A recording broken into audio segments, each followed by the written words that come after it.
Aspirants, ప్రీవియస్లో మనము EVS 5th క్లాస్లో 7 chapters అనేవి అప్లోడ్ చేసుకున్నాం. సో ఈరోజు వచ్చేసి ఈవీఎస్లో 8th చాప్టరు. ఈరోజు నుంచి 2-3 డేస్కి ఒకసారైనా కానీ డెఫినెట్గా ఒక్కొక్క చాప్టర్ పెట్టేస్తాను. సో ఈ ఈవీఎస్ మొత్తం కంప్లీట్ అయ్యాక మనం 6th క్లాస్ నుంచి ఒక టాపిక్ తీసుకొని ఆ టాపిక్కి లింక్డ్గా 10th వరకు ఎక్స్ప్లెనేషన్ అనేది ఇచ్చుకుంటూ పోదాం. ఎందుకు అంటే మనకి సబ్జెక్ట్ కంటెంట్ ఇంపార్టెంట్. సో మనం నేర్చుకోవాల్సింది సబ్జెక్ట్ కంటెంట్.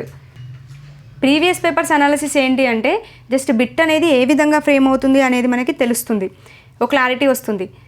నెక్స్ట్ వచ్చే టెట్లో కావచ్చు, డిఎస్సిలో కావచ్చు, అవే బిట్స్ ఫ్రేమ్ అవ్వవు కదా. సో మనం నేర్చుకోవాల్సింది సబ్జెక్ట్ కంటెంట్. ఆ ఉద్దేశంతోనే నేను క్లాసెస్ అనేది అప్లోడ్ చేస్తున్నాను. సో ఈ క్లాసెస్ అయిపోయాక మనం ఒక్కొక్క చాప్టర్ నుండి బిట్స్ అనేవి ఫ్రేమ్ చేసి నేను అప్లోడ్ చేస్తాను వీడియోస్. సో యూజ్ చేసుకోండి content. So EVS 8th chapter మనకి నది జీవన విధానం. సో ఈ చాప్టర్లో మనకి గోదావరి నది గురించి మెన్షన్ చేయడం జరిగింది. సో క్లాస్ చూడండి, టెక్స్ట్ బుక్లో ఏ పాయింట్ అయితే మెన్షన్ చేశాడో అదే పాయింట్ నేను ఇక్కడ ఎక్స్ప్లెనేషన్ ఇస్తాను. డెఫినెట్గా వీడియోని యూజ్ చేసుకోండి. చూడండి, ఇది తెలంగాణ మ్యాప్. నేను మ్యాప్ గీయడంలో అంత ఎక్స్పర్ట్ అయితే కాదు. సో నాకు వచ్చింది గీశాను. సో అప్పటి వరకు తెలంగాణ మ్యాప్ లాగా ఊహించుకోండి. అండ్ ఇక్కడ మ్యాప్లో ఇక్కడ ఎక్స్ప్లెనేషన్ ఇచ్చాక నెక్స్ట్ స్క్రీన్ పైన ఇదే మ్యాప్ ఎక్స్ప్లెనేషన్ ఇస్తాను. సో అక్కడ మీకు ఇంకా క్లారిటీగా అర్థమవుతుంది. సో చూడండి, గోదావరి నది గురించి ఇచ్చాడు. గోదావరి నది గురించి ఇన్ఫర్మేషన్ ఏమి ఇచ్చాడు అంటే ఈ నది యొక్క ఫస్ట్ పుట్టుకను మెన్షన్ చేశాడు. ఓకే, సో మనం ఫస్ట్ పుట్టుకను చూసుకోవాలి. ఈ గోదావరి నది ఎక్కడ పుట్టింది అంటే మనకి మహారాష్ట్రలోని నాసిక్ జిల్లా త్రయంబకేశ్వరం వద్ద మనకి పశ్చిమ కనుమలు ఉన్నాయి కదా, ఈ పశ్చిమ కనుమల్లోని బ్రహ్మగిరి కొండల్లో పుట్టింది. సో గోదావరి నది మహారాష్ట్రలోని నాసిక్ జిల్లా త్రయంబకేశ్వరం వద్ద పశ్చిమ కనుమల్లోని బ్రహ్మగిరి కొండల్లో మనకి గోదావరి నది అనేది ప్రారంభమైంది. ఓకే, సో ఈ గోదావరి నది మన తెలంగాణ రాష్ట్రంలో ఏ జిల్లాలో ప్రవేశిస్తుంది అనేది ఇంపార్టెంట్. ఈ గోదావరి నది మన రాష్ట్రంలో ఇక్కడ నిజామాబాద్ జిల్లా కదండి, ఇది ఈ నిజామాబాద్ జిల్లాలోకి ప్రవేశిస్తుంది. ఈ నిజామాబాద్ జిల్లాలో గుర్తుపెట్టుకోండి, నిజామాబాద్ జిల్లాలో కందకుర్తి వద్ద మనకి గోదావరి నది అనేది మన తెలంగాణ రాష్ట్రంలోకి ప్రవేశిస్తుంది. ఓకే, ఈ డిస్ట్రిక్ట్స్ అయితే అందరికీ తెలుసు కదా, డెఫినెట్గా డిస్ట్రిక్ట్స్ తెలుసుకోవాలి.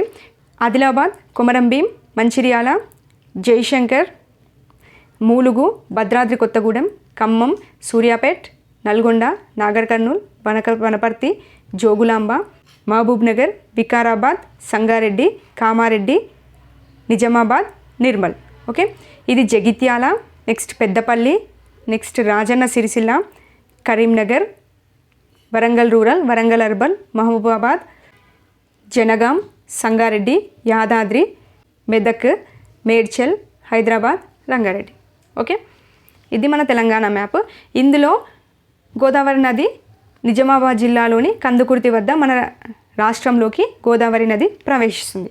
ఓకే, సో ఇక్కడి నుండి గోదావరి నది మన తెలంగాణ రాష్ట్రంలో 8 జిల్లాల గుండా ప్రవహిస్తుంది. ఆ జిల్లాలు ఏంటి అంటే చూడండి, నిజామాబాద్, ఇది నిజామాబాద్ కదా, నిజామాబాద్, నిర్మల్, నిర్మల్ నుండి జగిత్యాల, జగిత్యాల నుండి మంచిర్యాల, మంచిర్యాల నుండి పెద్దపల్లి, పెద్దపల్లి నుండి జయశంకర్, భూపాల్. ఇక్కడ మనకి ఇంపార్టెంట్ పాయింట్ ఏంటి అంటే సో ఈ 8 జిల్లాలు గుర్తుపెట్టుకోవాలి. అండ్ ఇంకో మెయిన్ పాయింట్ ఏంటి అంటే మనకు ప్రీవియస్ డిఎస్సిలో కూడా వచ్చింది బిట్, ఈ గోదావరి నది అనేది ఏ జిల్లాలను వేరు చేస్తుంది అనేది చాలా ఇంపార్టెంట్. అది మనకు టెక్స్ట్ బుక్లో క్లారిటీగా మెన్షన్ చేశాడు. ఇదే బిట్ మనకి ప్రీవియస్ 2017 డిఎస్సిలో కూడా పడింది. సో ఈ గోదావరి నది అనేది చూడండి, నేను మ్యాప్లో చూపిస్తున్నాను. ఇది నిజామాబాద్ కదా, నిజామాబాద్ నిర్మల్ని వేరు చేస్తుంది, నిర్మల్ జగిత్యాల, జగిత్యాల మంచిర్యాల, మంచిర్యాల పెద్దపల్లి. ఈ జిల్లాలని గోదావరి నది వేరు చేస్తుంది. అంటే మనకు చూడండి ఇక్కడ ఎం షేప్ అనేది ఏర్పడుతుంది.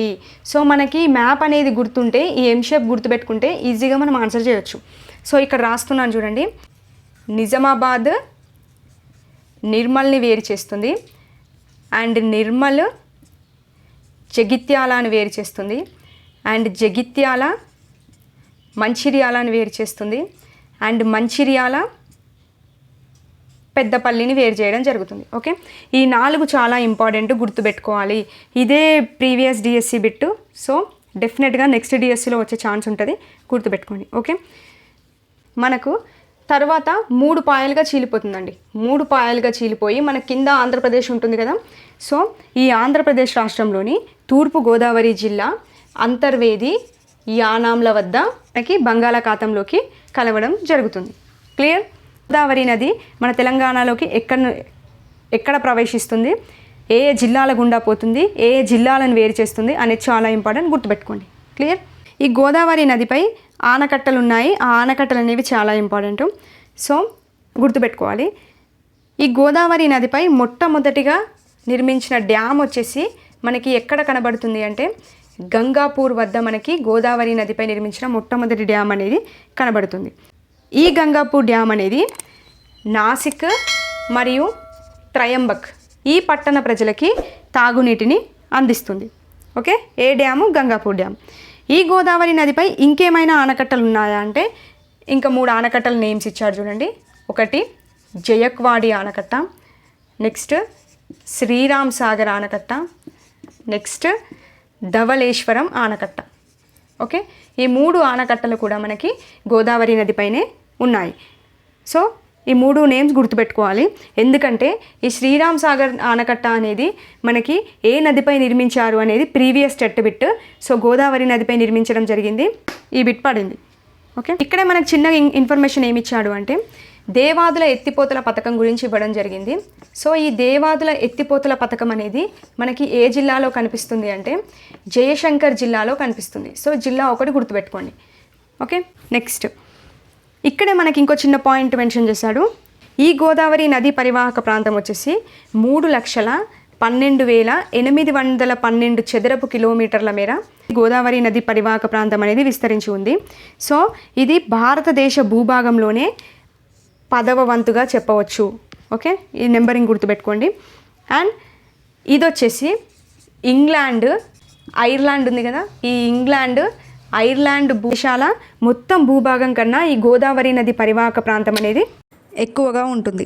ఓకే, సో ఇక్కడ నెంబరింగ్ గుర్తుపెట్టుకోండి. క్లియర్? నెక్స్ట్ ఇక్కడ మెన్షన్ చేసిన మనకి ఇంకో 2 చిన్న పాయింట్స్ ఏంటి అంటే గోదావరి తీరం అనేది మనకి ఆధ్యాత్మిక కేంద్రంగా, కళలకు నిలయంగా ఉంటుంది. సో ఇక్కడున్న కుంభమేళ కేంద్రం గురించి మెన్షన్ చేశాడు. ఇక్కడున్న కుంభమేళ కేంద్రం వచ్చేసి నాసిక్ అండి. నాసిక్ ప్రముఖ కుంభమేళ కేంద్రం అనేది ఈ గోదావరి నది తీరంలో ఉంది. అండ్ ఇంకోటి ఏంటి అంటే మీరు పాయింట్ టు పాయింట్ చదివితే మనకి సచ్ఖండ్ గురుద్వార్ అనేది కనిపిస్తుంది. ఈ సచ్ఖండ్ గురుద్వార్ అనేది మనకి ఎక్కడుంది అంటే నాందేడ్లో కనిపిస్తుంది. సో ఇది చాలా important point. Okay, Sachkhand Gurdwara అనేది మనకి నాందేడ్లో కనిపిస్తుంది. ఇది లైన్ టు లైన్ చదివితే టెక్స్ట్ బుక్లో మీకు ఆ పాయింట్ దొరుకుతుంది. క్లియర్?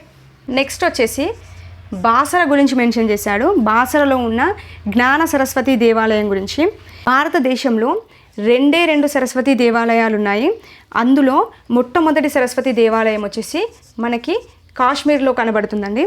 నెక్స్ట్ 2వ సరస్వతి దేవాలయం వచ్చేసి మనకి నిర్మల్ జిల్లాలో ఉంది కదా బాసర, ఆ దేవాలయం 2వ సరస్వతి దేవాలయం. ఓకే, ఈ బాసరలో ఉన్న సరస్వతి దేవాలయాన్ని ఎవరి కాలంలో నిర్మించారు అనేది చాలా ఇంపార్టెంట్, గుర్తుపెట్టుకోవాలి. చాళుక్యుల కాలంలో నిర్మించడం జరిగింది. ఓకే, సో ఇది మనకి హైదరాబాద్కి 205 కిలోమీటర్ల దూరంలో ఉంటుంది. ఇంకా కొన్ని దేవాలయాలు ఇచ్చారు. ధర్మపురిలో ఉంది మనకి లక్ష్మీ నరసింహస్వామి దేవాలయం. నెక్స్ట్ భద్రాచలంలో ఉంది రామాలయం. మంతనిలో ఉంది గౌతమేశ్వరాలయం. మీరు నమ్ముతారో లేదో 2017 డిఎస్సి బిట్టిది మంతని గురించి పడింది. మంతనిలో ఉంది మనకి గౌతమేశ్వర దేవాలయం. ఇట్లే ఇచ్చాడు, ఇచ్చేసి మ్యాచ్ ద ఫాలోయింగ్లో సరికానిదేది అని అడగడం జరిగింది. సో ఇదే బిట్టు పడింది. 5th క్లాస్ కదా, ఇది 5th క్లాస్ నుంచి పడింది. క్లియర్? నెక్స్ట్ గోదావరి నదికి అందరికీ తెలిసిందే 12 సంవత్సరాలకు ఒకసారి పుష్కరాలు అనేవి వస్తాయి. ఇవి 12 సంవత్సరాలకు ఒకసారి వస్తాయి కాబట్టి 12 రోజుల పాటు వీటిని నిర్వహిస్తారు. నెక్స్ట్ ఇక్కడ ఇంకో పాయింట్ ఏంది, కొయ్య బొమ్మలకి ప్రసిద్ధి చెందిన పట్టణం ఏది అంటే నిర్మల్. ఇది అందరికీ తెలిసిందే. ఇంకోటి ఇది మెన్షన్ చేశాడు, రామగుండంలో థర్మల్ పవర్ స్టేషన్ ఉంది, కొత్తగూడెంలో ఒక థర్మల్ పవర్ స్టేషన్ ఉండడం జరిగింది. సో రామగుండంలో ఉన్న థర్మల్ పవర్ స్టేషన్ నుండి మనకి 2600 మెగావాట్ల విద్యుత్ అనేది ఉత్పత్తి అవుతుంది. ఓకే, కొత్తగూడెంలో ఒక పవర్ స్టేషన్ ఉందని గుర్తుపెట్టుకోండి. ఇంకోటి ఏంటి అంటే ఇక్కడ భద్రాచలంలో మనకి కనిపిస్తుంది పేపర్ మిల్లు కనబడుతుంది. సో ఇది చాలా ఇంపార్టెంట్, గుర్తుపెట్టుకోండి. భద్రాచలంలో మనకి పేపర్ మిల్ అనేది కనబడుతుంది. అదే విద్యేశ్వరంలో మనకి సహజ వాయువుతో విద్యుత్ కేంద్రం అనేది మనకి విద్యేశ్వరంలో కనబడుతుంది. ఓకే, చాలా ఇంపార్టెంట్ ఇది. ఏంటి సహజ వాయువుతో విద్యుత్ కేంద్రం అనేది మనకి ఎక్కడ కనబడుతుంది అని అడగొచ్చు. విద్యేశ్వరంలో కనబడుతుంది. ఈ పాయింట్స్ అనేవి ఇంపార్టెంట్, గుర్తుపెట్టుకోండి. సో ఇక్కడ చిన్న పాయింట్ ఏం మెన్షన్ చేశాడు అంటే గోదావరి తీరంలో నాందేడ్, ఔరంగాబాద్ పారిశ్రామికంగా ఎంతో అభివృద్ధి చెందాయని చెప్పేసి కూడా ఇచ్చాడు. ఓకే, ఇదండి ఈ 8th చాప్టర్లో ఉన్న మెయిన్ ఇంపార్టెంట్ పాయింట్స్. ప్రీవియస్లో టెట్లో ఏ బిట్స్ వచ్చాయి, డిఎస్సిలో ఏ బిట్స్ వచ్చాయో కూడా చెప్పాను. ఏదైతే చెప్పానో అదే ఇన్ఫర్మేషన్ అనేది టెక్స్ట్ బుక్లో కూడా ఉంటుంది. ఒకసారి కావాలంటే చెక్ చేసుకోండి. ఓకే, వీడియో యూస్ఫుల్గా అనిపిస్తే మాత్రం డెఫినెట్గా ఒక లైక్ మాత్రం చేయండి. నెక్స్ట్ వీడియోతో మళ్ళీ కలుద్దాం. థ్యాంక్ యూ అండి. Thank you for watching. So ఇక్కడ చూడండి, ఇదే కదా తెలంగాణ మ్యాప్. ఇప్పుడు మనం గోదావరి నది ప్రవహించే జిల్లాల గురించి చూపిస్తాను చూడండి. కొద్దిగా జూమ్ చేస్తున్నాను.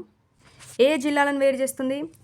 ఇదిగోండి, నిజామాబాద్, నిర్మల్ జగిత్యాల, మంచిర్యాల, పెద్దపల్లి. ఏం చెప్పాను నేను? ఎం షేప్ వస్తుందని చెప్పాను. చూడండి, ఎం షేప్ వచ్చింది. నిజామాబాద్, నిర్మల్ జగిత్యాల, మంచిర్యాల, పెద్దపల్లి. ఓకే, ఎం షేప్ అనేది గుర్తుపెట్టుకుంటే మనకి సరిపోతుంది దీంట్లో. క్లియర్?